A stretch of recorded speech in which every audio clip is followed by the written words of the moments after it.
Hello friends. So in this video I am going to show you how we can count the characters. Okay. So here you can see that there is 2A, 2B, 3C and 3D and 3F. Okay.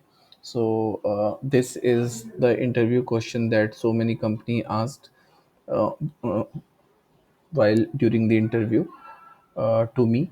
Okay, so I'm just sharing you how we can achieve it and how you can solve it during the interview session. Okay, so here I have taken a const char. Under that I am taking this all the characters. Okay, and I am holding the result of that function. Okay, and I'm just consoling it. Okay, so let me write the function. So I just have to write the function frequency, quency frequency, and I have added the parameter char. Okay, and to hold to hold the value of the character, I just have to take the empty string. Okay, and I just have to make the count from one itself. Okay, so I am iterating over all the characters. So it's very simple. I just have to start with 0 and I is less than char dot length and I plus plus. Okay, and under for loop, under the hood, I am just checking that if char I triple equals to char I plus 1. Okay, I plus 1, then I simply count it and increment the value of it.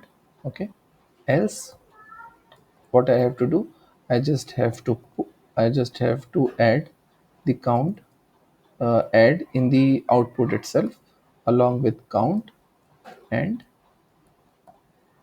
char I. Okay, as simple as that. And with the same context I am again changing it to 1 so that it counts for the next character. So here suppose if it counts that 2A.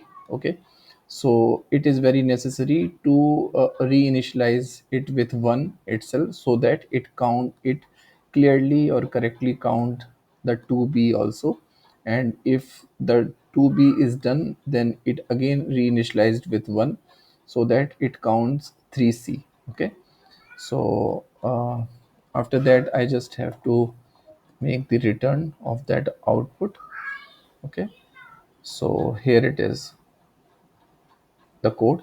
So let me just check. Okay, find frequency char string count char I. Okay, so what I am doing the mistake here. Okay, I have not added function here, so there should be function find frequency.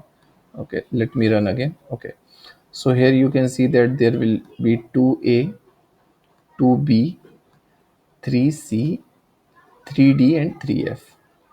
Okay, so we have achieved our output. So with the same small code we can get the frequency of all the characters. Okay, so I hope this video will be beneficial for you. Thank you so much.